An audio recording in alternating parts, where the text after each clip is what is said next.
Hello, everyone, and welcome to another episode. I'm April Showen, and I have a special guest here with me today, Erica Bell. Welcome, Erica. Thanks for having me. Absolutely. And Erica is the owner and head organizer of Organize with E. So I'm super excited to have her on the show today. We get tons of questions about how do you organize your documents, your life? There's so much going on. How do we get that stuff organized? And I know you've been helping me with a few things, so I'm excited to have you on and share with everybody today. Thank you so much. I'm excited to be here. Wonderful. Well, let's get started. Yep. So first, Erica, will you just tell everybody just a little bit about yourself and how did you get into the world of organizing? Sure. Yeah, so funny because I get this question all the time and I kind of never know how to answer it because I feel like I don't remember a time when I was not doing this. Is right. It's in my blood. It's in my bones. Yeah. Even from a young age, I'd go to people's houses and be tidying things. It's whether they wanted it or not. Yeah. So then finally, it just kind of seemed like the right time to actually start my own business with it. So I have a master's degree from Florida State and visual merchandising is part of it. So I've always kind of been drawn to kind of making things look nicer, but also understanding the puzzle pieces that go into organizing someone's home and kind of all of the intricate details of why people are unorganized, what has led to that. And I've always wanted to help people. So it just was the right time to start my own business. So I did that a few years ago. And now I'm actually, getting paid to help people instead of having my neighbors and friends and family ask me for free. No, I love that. That's great. Yeah, that's great. So you've been doing it for a few years. Yes. Awesome.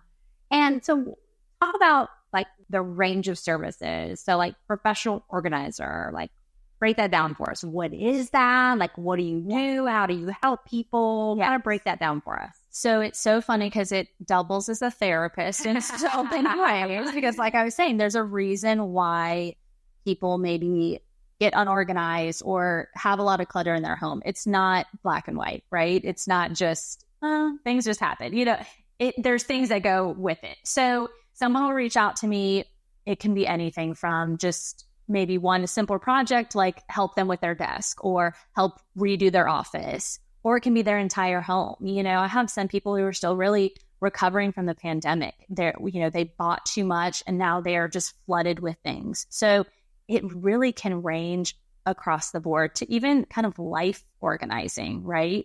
Let's get our schedules where they need to be. How can we kind of flow through our days and be more productive? So I say home organizer to kind of help people, but it really is life organizing too.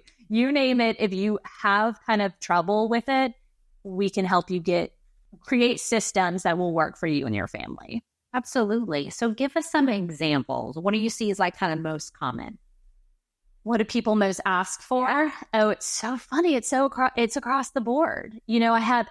When I first started this business, I was thinking, okay, it's going to be working moms with young kids, right? So that was kind of that. She was my target audience. That's who I thought I was going to be helping. I help single dads. I help widows. I help older clientele. It can be really across the board. So everything from a pantry to I have too many papers and help me with these papers, right? Yeah, absolutely.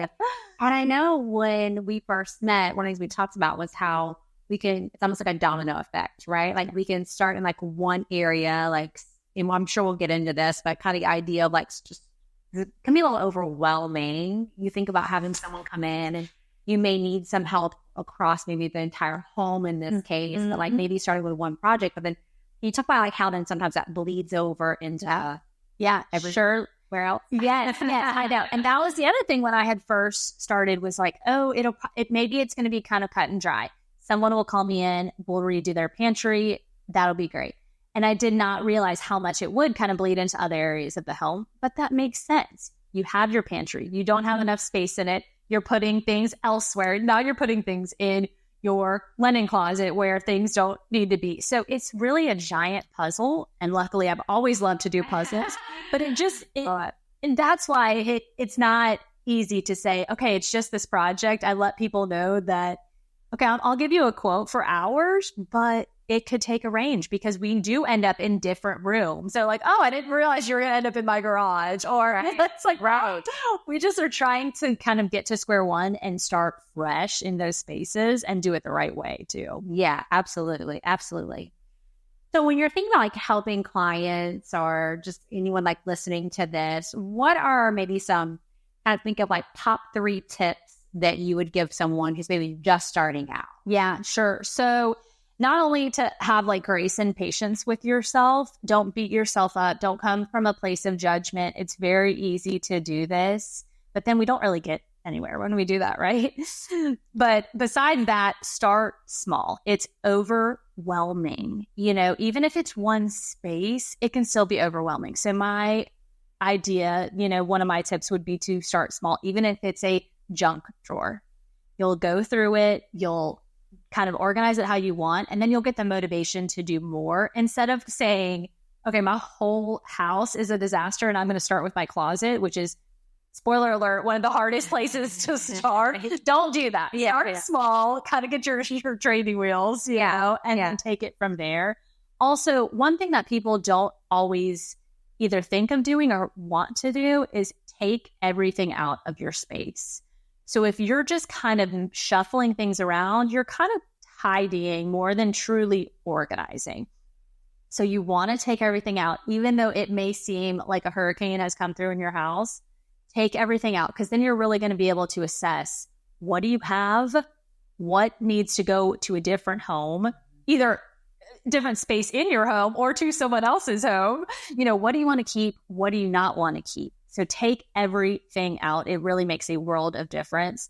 And also, don't be afraid to hire help.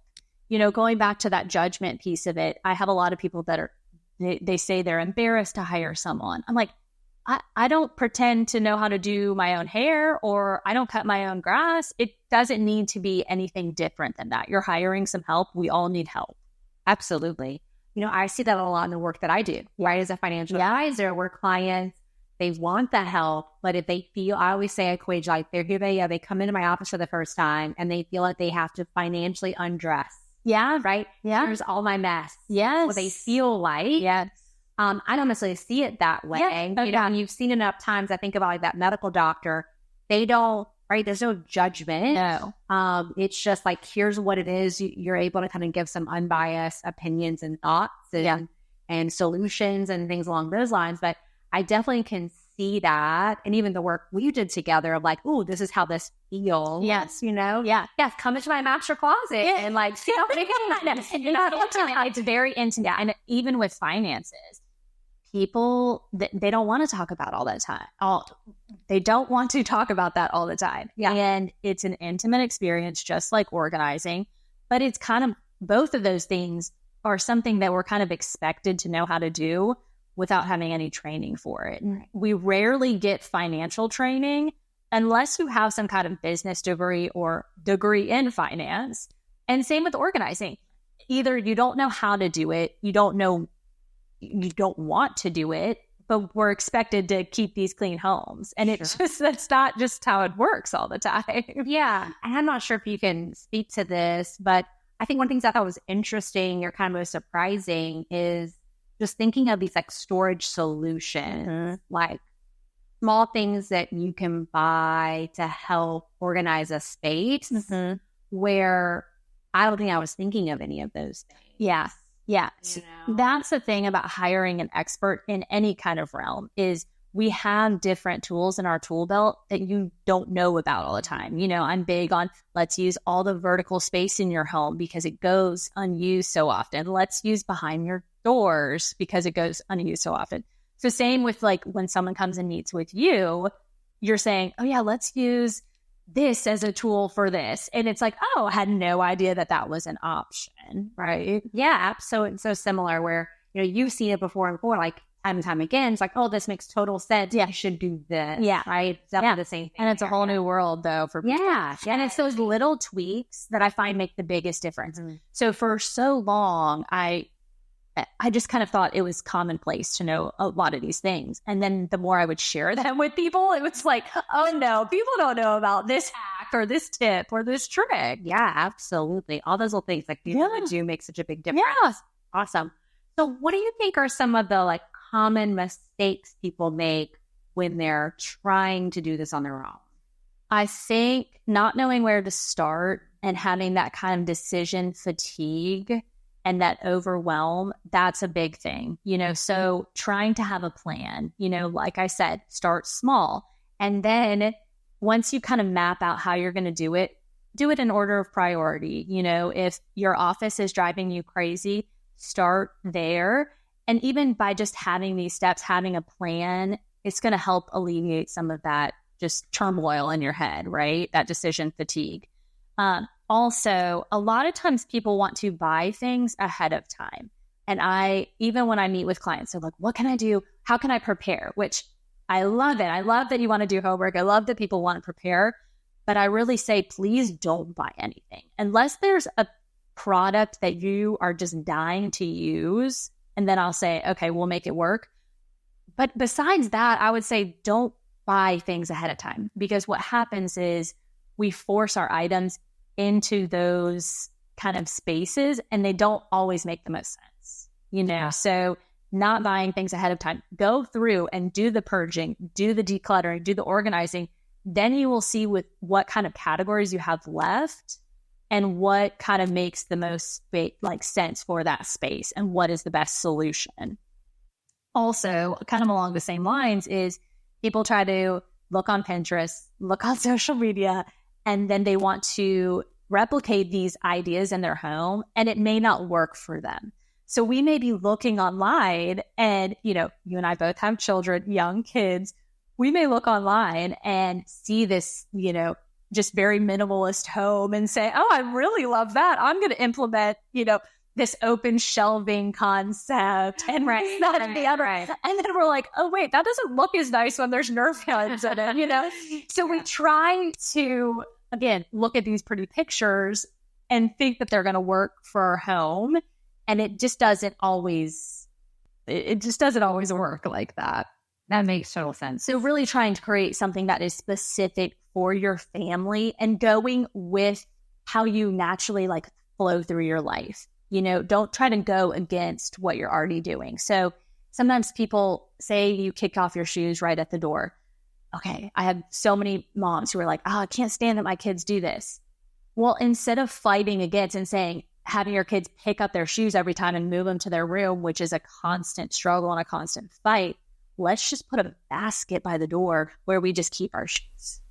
So not going against what you're already doing, because it's just going to be a headache. Leaning into those things that you're already doing. Well, that makes total sense. Yeah.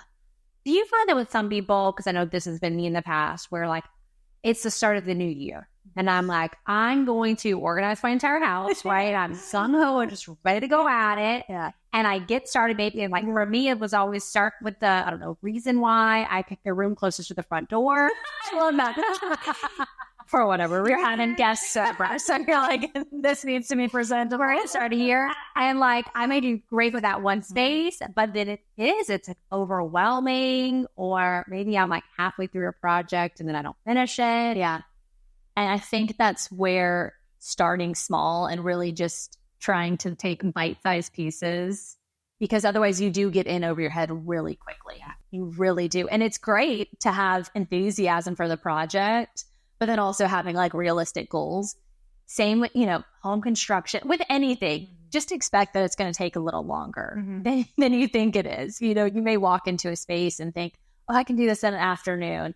Maybe plan for the weekend. And then you can kind of get a feel for how things are actually going to go. Yeah, absolutely. Instead of being like, oh, I can do this on a Friday afternoon. Yeah. And you're like, oh, no. I've redone the office 3 times, right? Because you're like, I'm going to start. I got to start here. And I don't finish it. Yeah. And the next time, let's start here again. Yeah. And again, I think it's having that plan too of what do you want, having your goals, having a plan, and then trying to follow it. Because otherwise you're just running around like a chicken with its head cut. Yeah. Yes, absolutely. Well, I like one of these you mentioned about just kind of identifying maybe some of those problem areas, right? Maybe it's not that room by the front door, but what area is causing the most stress or overwhelm, or, hey, this is the part that I don't like. and maybe starting there to kind of get some momentum and feel better about that. Yeah, absolutely. Yeah, absolutely. Love that. Love that. Yeah. Cool. So let's say someone does go through that. They work with you, they start doing this on their own, and they started to organize. I know one of the questions I always have is that, how do I keep it this way? Mm-hmm. Right? Like I might even go through and like organize the kitchen cabinets, but then how do I keep it up? So it's so interesting because sometimes I think people think my house is organized and I never have to do anything. And I wish, but good news is you've done the hard work, but now you still want to tidy your home. So one thing that goes with tidying is something called the 2-minute rule, which many people have probably heard of, maybe not. Okay. So if it takes you 2 minutes or less, go ahead and do it. That means those shoes that are on the floor, if you don't have that basket, put them away. That paper that you haven't dealt with, just put it away. Do something with it, okay? The email that you've been putting off, it's not going to take that long. But clutter is nothing but postponed decisions. And the longer we postpone them, the more they pile up and the harder it gets to do. Yeah. So the more you say that again. Yes. Clutter is nothing but postponed decisions. Yeah. Right? Yeah. The dishes in the sink, postponed decision.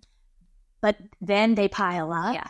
And it the is stack of mail that you're like, yes. hey, I need to do something. I need to file this away. Yes. I need to go through this. I need to, right? And I have a trick for mail, and we may get into this later, or I can mention it now if that's easier.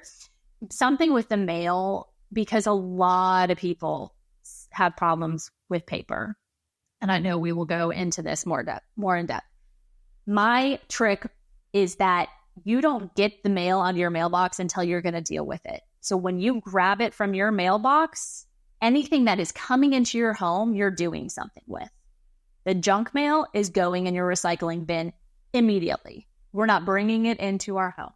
The thing that just needs to be shredded, just hand shred it. It's fine. You know what I mean? You can shred it out the net, put it in the recycle bin. The only things that are coming inside your home are something that you're going to do something with. And that makes a world of difference for people. I love that. But then back to tidying up. So the other thing is I suggest, and I've got videos on this and different things that will kind of go into more detail, which I know you can link in the show notes, something like that. But I like to say that you should tidy twice a day. Okay. Now, if you're listening to this and you're like, you are crazy, just hear me out. This is not deep cleaning. When I say tidy, I'm not saying deep clean your house. I'm not saying rearrange things. I'm not saying organize. I'm just saying pick up. This should not take very long. So I like to do it once, like before you go to work, like before you walk out the door.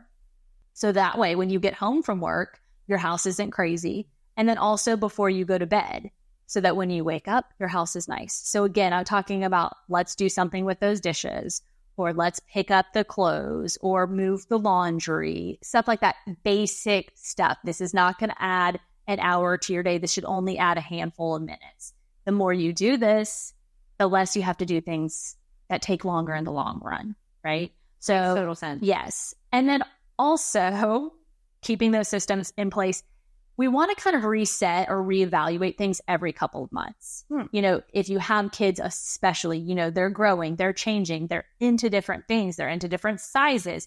So reevaluating every few months. And a good thing to do is make yourself a reminder on your calendar, whatever kind of calendar you use, whether it's on your phone, paper calendar.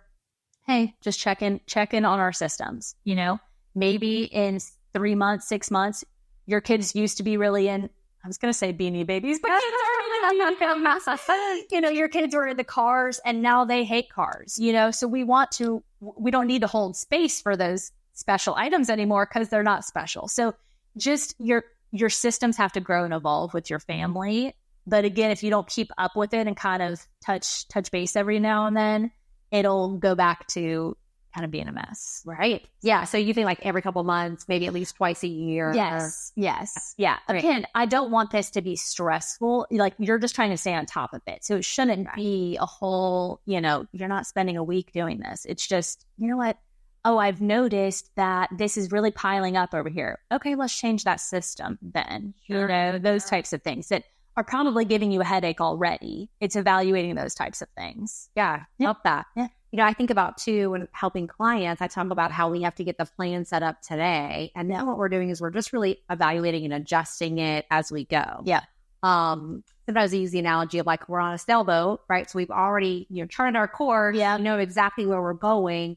And we're just making those like small degree changes. It's not like we're turning the boat 80 degrees. We're not going to a different destination or going to the same place. And we don't have to now recreate a new system. Yeah.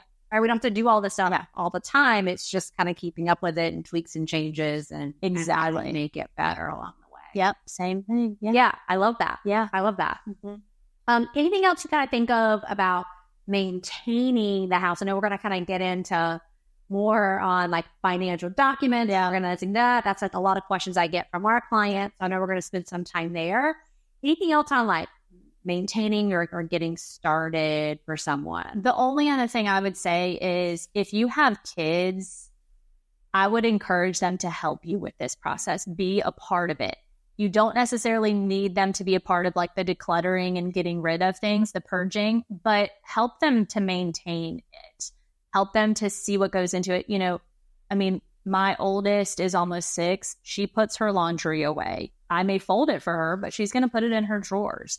And that helps her out. It helps, it helps her know what goes into these systems. And she likes having that kind of space. She likes having an organized space. I don't know anyone that really doesn't. So just kind of encouraging, whether it's your kids, your roommates, your spouse, just to help with it. Kind of, hey, this is the big picture. Make sure everyone is on the same page. Yeah, getting that buy-in, right? They weren't all together and kind of doing it together.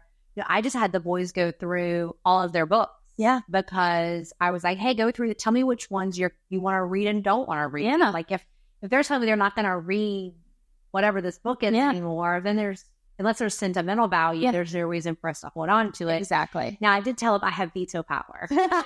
Yeah. I was like, I'm going to have veto power. Like there's some, like it was like where the wild things are. I was like, no, we can't get that book. Yeah. And they're like, why? I'm like, I read this to you when you were a baby. Yeah. You're like, it's sweet to me. Okay. Yeah. So but that's something I need to pull out and put up somewhere, right? I want to hold on to it, but maybe it doesn't need to be out on their bookshelf. Yes, for everyday use, it does not need to be in there. So we put them in their keepsake bins and call it a day. And I don't tell even, I know with my boys, like you ask them, hey, would you like this? Or would you like that? Having conversations with them, like the Legos. Hey, do you want us to, when you have put them together, do we need a space, like a shelf or something so that we can display them? Yeah. And I think I told you, with my 2 boys, my older one, he wants to put the Legos together and then never touch it again. Yeah. And he's not touching it, and you better not touch it either. Nobody else can touch it.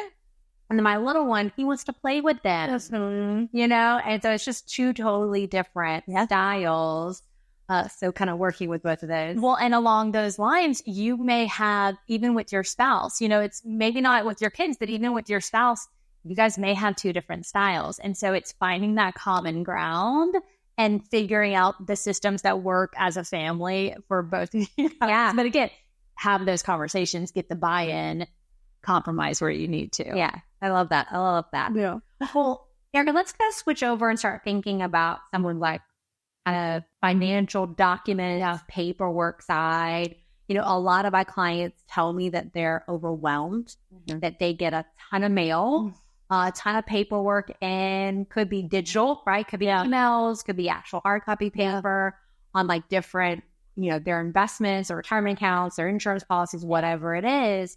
And, it tends to stack up and then they don't really know what to do with it. So, we think about, like, what do I keep and what do I shred? How long do I need to keep things for? But when you think of helping someone get organized with like financial documents, what are some ideas that you have there? So I would say first, understand how you like to store things. Sometimes people really love having paper copies, and sometimes people are really overwhelmed by it. So it's great now because we live in such an era that most things are digital, so we can access them. If we needed to make a paper copy, we could, but we don't really have to hold on to a whole lot of actual paper copies. But First, it's just knowing what you have coming in and then what you prefer to have, so you don't need a digital copy and a hard copy, right? So let's decide what we're going to go with, and then let's store them all in the same place so that we know this is where my financial documents are. They may be in a folder on your computer, copied onto a thumb drive, anything like that. Or you may have a file cabinet, or you may have just binders, but we want them to be labeled. We want to know where we're going for what we need. If you're married and you have joint things with your spouse, let's put the joint things separate from your personal stuff. So basically, it's just trying to know what you have and how you like to do things. Again, it's kind of leaning into those systems, leaning into how you want to do things, but making it make sense for you. Absolutely. Right? So what I usually recommend that clients do, and this could be paper or digital, but is having like a folder for each account. Yeah. Right. So that if we're going to have paper, then we've got, a file folder with, that account, what is it? Yeah. Whose name is it in? Yeah. What's the account number? Some sort of identifier so you can easily, not only say like, name it, whatever you call it. Yeah. Right. If this is your, emergency fund account, or this is your retirement account, or whatever you call it, make sure that you're naming everything the same. Yeah. But kind of keep separating them out by account. Yeah. And then the same thing digitally, right? If we're going to have that folder with our documents, well, then let's have folders for each account where everything's just not shoved into one place. Yeah. Because then it's really hard to find it. Yes. And along those lines, make sure that other people in your home know about those systems that you're creating. If something were to happen to you, where can they find those documents? Right now I've got an older couple that I'm working with, and they have kind of like a file to go kind of thing, that if something were to happen to them, their kids know this is where their paperwork for their homes are, because they have multiple homes. This is their funeral arrangements. This is their bank stuff, so it's in this kind of to-go thing. It's a grab bag or a go bag or whatever it's called. Yeah. Exactly. And that way the kids know where to find it. They don't have a lot of digital stuff, so that's easy for them. It's really just all these hard copies, but communicating with your loved ones where they can expect to see these things. Yeah. And I think too, let's talk about thinking about what sort of paperwork should be easy. Yeah. What sort of documents should we kind of be keeping on someplace? Now, obviously, I just mentioned, any type of account statement, bank statements, investment statements, retirement accounts, insurance policies. Yeah. Right. So think about life insurance or your homeowner's policy. Yes. All of those, car insurance, right? Because especially if you want to have things all in an area where you can grab and go if you need it. Yeah. Like when we had that hurricane come through last September. Yeah. Well, you can't bring the whole filing cabinet with you. No. You know what I mean? So you need to have a place where you can easily grab those top documents. I'd also add legal documents in there as well. Any of your estate planning documents. Absolutely. And have these open conversations. I think a lot of people don't want to talk about some of those documents. They either don't want to talk about their finances, which we know, or they don't want to talk about their living wills or passing away. But this is life and this is reality. And not only will you be helping yourself to get organized and the people in your household, but whoever you're leaving your things to, you will be helping them. I cannot tell you the number of people that I've had say, I wish my mom would have done, or I wish so-and-so would have done, or I'm not going to do what so-and-so did to me. And they want to get their things organized. They want to get their things in the right place because it's a headache. And you may think that it's such a headache now, and if you don't do anything, then oh well. But if you don't do something with your estate, especially your finances, this, it's going to go to court. Right. And then it's really a headache. Yeah. So again, you're helping yourself, but then you're also helping that next generation understand what you have and what they need to do about it. It's already hard enough losing a loved one. Don't add any stress to it, right? Yeah. Make it as easy as possible. Absolutely. And you're never too young to start these things. And the way I talk to clients about this is like, whoever you have designated as that executor, as that trustee, like whoever that person's going to be, one, make sure that they know that they're the person. Yes. That's step one. Make sure that they know it's them. And they're okay with it. Preferably we have those conversations before we have to as a document. Yeah. I like to provide them a copy of it if you're comfortable doing so. Hopefully you are. Make sure that they have read it and that they understand what their responsibilities are going to be, and then where those documents located, right? Because that's going to be the most important thing. And I know we're going to kind of get into this a little bit later, but with the planning software that we use for clients, we have a digital vault. So clients have online access. They have an app they can use. Yeah. And so we can upload, copies of those legal documents so that at least we have some sort of record of it. Yes. I get that question a couple times a year of, hey, did so-and-so have a will? We can't find it. Oh, yeah. And that's the most frustrating part. Oh, yeah. Of course. I mean, because how many times have you walked into a loved one? I mean, I think most people have had a loved one pass away at this point, and you've walked into their home and you're like, I don't know where to find anything. I don't know what they had. Right. And so I would suggest the more you can digitalize stuff, I think the better. Again, if you are just so gung-ho about your paper, that is okay, but make sure you have backups and make sure people know where they are, right? Yeah, because they do just get lost. They get lost if we don't have them organized. Absolutely. So kind of on the same vein, a question I get from clients a lot is like, how long should I keep things for? So I'll talk a little bit about what I recommend on those. Think about, like the financial instruments, again, thinking like savings, investments, retirement accounts, insurance policies. I always say just keep your most recent statement, right? If that's quarterly, annual, like whatever that most recent statement is. Yeah. Right. We don't need to keep 12 years worth. Yeah. No, absolutely not. And so really you just want to keep kind of like the most recent copy of that annual statement or quarterly statement, however you get those things. Yeah. That is my recommendation. Yes.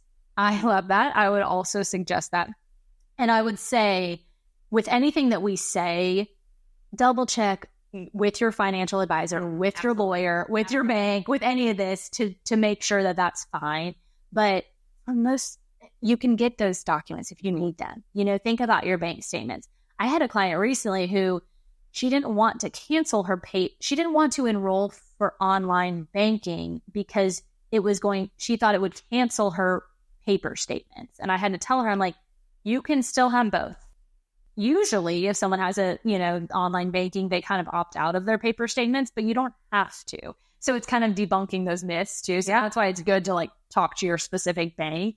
But you can pull, if you need something that's past that previous statement, you can usually find it. Yes. So in, full disclosure, I don't keep a lot of those type of statements because I can pull everything online. And so the less that I can have, the better. Yeah. Now we'll get into later on some other things. So I'll talk about that kind of planning guide that we recommend that people have, but some way to have a record of what you do have that helps those people, helps your loved ones when you've passed away. So I know we'll kind of get into that. Yeah. And that's really what I do. And then I'm using our software system to really keep track and keep everything organized. Yeah. So I think we'll get into that for sure. What about if someone's got some old documents that they don't need anymore? I would just suggest taking them somewhere to be shredded. And this is another thing I see all the time. People have boxes of things that they don't necessarily want to keep, but they haven't shredded because we're using this, home shredder. It can only take about 10 pages at a time. Just take it somewhere. It usually does not cost that much. And it is such a relief just to get it out of your home. So shredding it. And sometimes you may check with your city. They have events like shred events. So you can drop your stuff off for free. And it's just great. I was just saying that there's a lot of banks that do it too, where they'll have an annual shredding event, right? So you can bring in all those old documents and shred it. There's something therapeutic though about getting rid of some of that stuff. Oh, absolutely. Yeah. you don't realize though, and this is with any kind of like clutter or excess in your home, you don't realize the space that it's taking up in your brain. And once you get rid of it, you're like, oh, I can breathe a little bit easier. I have more space physically and emotionally. Right. And one of the questions I get from clients on this is, we had, Roth IRA in this one account, and then we transferred it to a new account. Like, do I need to keep the old paperwork? So I usually recommend they don't need to keep that because they don't really need to. It's been transferred to the new institution. Maybe they keep it for a little while things are getting transferred over. But, once you've really kind of passed that tax year, you don't really need to keep those things because you're going to get all your tax documents anyway, and you can always go back and get them. Yes. But if someone did want to keep that old paperwork, I say keep very minimal, and then make sure that you have it documented somewhere so that people know that it's so that you know that it's transferred. Yes. Or that someone else coming behind you knows that it's been transferred. Yeah. And you may just have a folder that says old accounts. But again, then you kind of, the more you dig into it, you're like, well, why do I really need to? And you probably don't need to keep it. Again, keep it for that waiting period. I'm okay even if you want to keep it for a year. But the problem is sometimes we don't have those reminders to ourselves to go back and then discard it. So set that reminder in your calendar or something that, okay, at the end of the year, this folder needs to be gone through and I can throw away anything that no longer serves me. Oh, yeah, that's a great idea. I love that. Yeah. So that's a great question. So let's say someone has kind of organized their financial life, right? Whether that's paper or digital. What are some things that they can do to kind of help manage like ongoing, right? So I set it all up today, kind of thinking back to like even just organizing your house. Yeah. But it's stuff that we're going to continue to receive. Yeah. So how do we manage that? I think it kind of goes back to what we were saying about at the source. So if you are getting the mail from your mailbox, you're deciding then and there what needs to happen with those papers. It's the same thing with the emails that come in. Now, if you're like me, if you're like most of us, we get a ton of emails a day. So maybe you block out at the end of the day or the beginning of the day 20 minutes to go through your emails, but dealing with those things as soon as you can.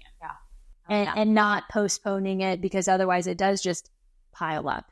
But then you're discarding the things you no longer need, and you're filing either physically or digitally the stuff that you do want to keep. And then it's done. Love that. Well, what advice would you give someone who feels overwhelmed by the amount of paperwork they have? A lot of my clients feel that way. They've had accounts for decades sometimes, and we accumulate so much paperwork. So, what are some things we could do to kind of start working on that? Again, I think just start small. If you have boxes of paperwork, start with one box, start with half a box, start small and really be honest with yourself. Do I need to keep this, and what for? What purpose is it serving me? If it's because you can no longer have access to that account, I don't know what the reason is, but really have a hard discussion with yourself. Do I need it or do I not? Absolutely. Because odds are you don't, like we've mentioned multiple times, odds are you probably don't need most of the paperwork you have in your home now. Truly, you don't. And the more paperwork you hold on to, it does just get overwhelming. Even if you have it organized, it just becomes a lot. And one of the caveats I will mention would be around taxes. Yes. So, and you mentioned earlier about talking with those professionals. So you definitely want to talk with a tax professional, CPA, about what documents you need to keep for how long. Especially if someone is like filing for capital losses. There are different situations where we want to keep tax returns for all matter. So obviously there's other situations where we got to keep it. Yes. But by and large, for most things, it's probably going to be okay. Yeah. and the kicker too is, so paperwork, receipts kind of fall into this too. Yeah. I have lots of clients who struggle with receipts. Yeah. I have very few receipts and I very rarely needed them, so unless you're writing things off for your business, of course you want to keep those, you want to do your taxes with them, you want to do all of that, but then you can let them go after that. After you you get that digital copy. And especially now, if you hire someone to help with your taxes, they're going to give you, most of them these days, they're going to give you a thumb drive or a CD or just a booklet of your stuff. You're good to go. Yeah. That's all you need to keep, So I would just really encourage people, the less they can hold on to paper-wise, kind of the better. The better. I know. Totally. And I know that that is an uncomfortable shift for many, many people. It makes you feel a little anxious, right? But again, just sit down and really have those honest conversations with yourself of like, what am I going to do with these? And I think about making it easier for yourself as time goes on, making it easier for like your loved ones as time goes on. I can't tell you how many times I've had someone come in where someone's passed away, and then there's a lot of confusion about what does this person have or not have in their financial world. Yeah, because they've got paperwork for years and we just don't know, right? Yeah. And unfortunately, when someone's died, you can't call them and ask, hey, do you still have this bank account? Yeah. Hey, do you still have this IRA? Yeah. And if you've got all this paperwork that's just kind of floating around, it's hard sometimes to make heads or tails of that. Yeah. So what advice would you give for people to help family members in that situation, like family members, beneficiaries, like someone's passed away? What are things that we can do now to be prepared for that? Well, that's exactly what I was just going to say. Help them now versus waiting until something happens, right? So you're never too young, like we mentioned, to start doing these things. Get your life in order. Get your estate in order, your finances in order, your home in order and organized, and then communicate with your loved ones. Setting those things that I think sometimes, and you probably you probably see people that say this too. It's like, I don't have a lot, so do I really need a trust or a living will or this, that, and the other? And I'm sure you say yes. You still do. If you have anything, you need those things. Yeah. So this is not something that is reserved for millionaires, for billionaires. Right. Anything. Or I have people say, well, we don't have any children. Yes. Well, and more important that we figure this out and have a plan and we have a place to do all of these things, right? Yes. Because we do have certain court order that falls into place if someone doesn't have those documents. And if we're not married, if we don't have children, it becomes a little bit more gray. Yeah. So important for us to do some of that planning. Yeah. I always recommend that we talked about this earlier, but having one place where we can kind of quickly, easily see everything. Yes, absolutely. So I know the software system that we use with clients is a great tool, really helps people get organized in the beginning when we first start working with someone, but then helps them stay organized. Yes. Because as we're meeting with clients, doing annual reviews, we're updating everything. Oh, I met a client last week, they changed banks, right? So great. Let's make sure that we have all your correct information here now. Which banks do we not have anymore? Where's the new bank?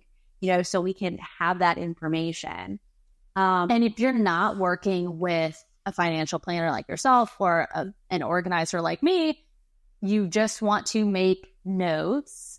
Again, schedule something in your calendar to review these things. So until it becomes kind of natural and routine to update whatever, spreadsheet you're working with or anything like that, just make notes for yourself. Oh, hey, here's a reminder. I need to update I need to go through this paperwork. I need to make sure that I get that account off the account list because we don't have it. So it's just setting those reminders if you don't have someone else reminding you. Yeah, absolutely. And we also even have like that paper version. Yeah, we call it this personal planning guide that we created years ago for people to kind of start collecting that information for people.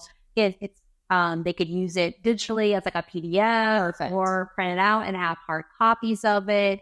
But that's something we'll put a link to that too in the show notes if someone wants that. But I think that's also like a helpful kind of starting point, just to at least start getting the information together, but then making sure that we're updating that as things change. Yes. And I think this is on that worksheet as well.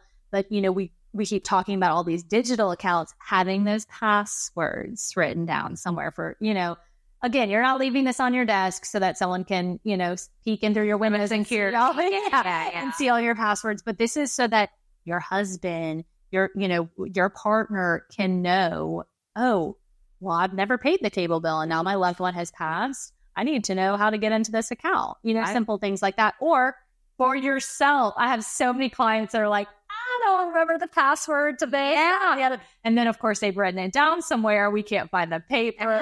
So having it all in one place is very helpful. Absolutely. I would 100% agree with that. Love it.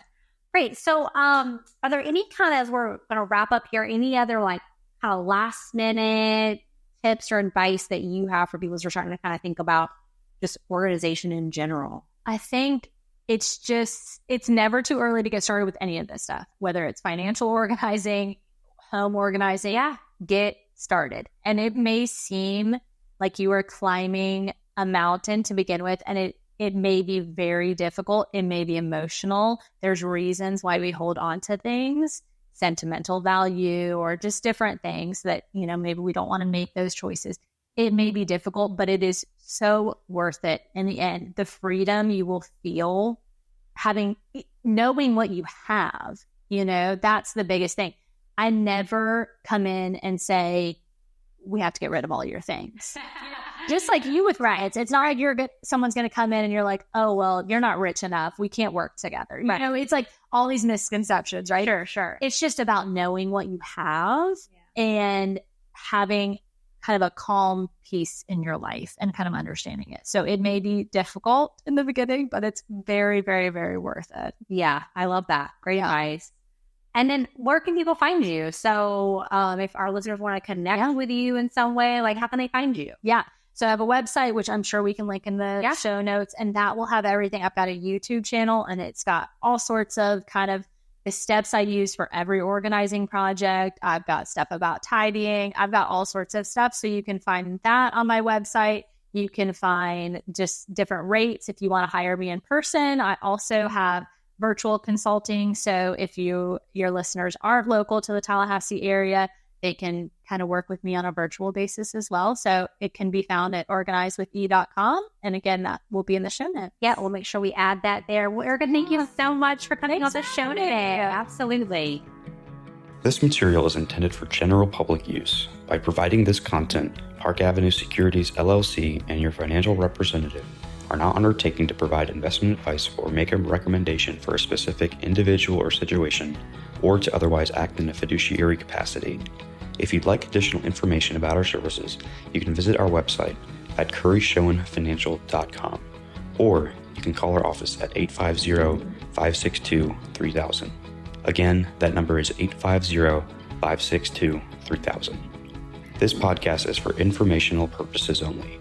Guest speakers and their firms are not affiliated with or endorsed by Park Avenue Securities, Guardian, or North Florida Financial. Any opinions stated are their own. April and John are registered representatives and financial advisors of Park Avenue Securities LLC. Address 1700 Summit Lake Drive, Suite 200, Tallahassee, Florida 32317. Phone number 850-562-9075. Securities products and advisory services offered through Park Avenue Securities, member of FINRA and SIPC. April is a financial representative of the Guardian Life Company of America, New York, New York. Park Avenue Securities is a wholly owned subsidiary of Guardian. North Florida Financial is not an affiliate or subsidiary of Park Avenue Securities or Guardian. 2024-178408 expires August 2026.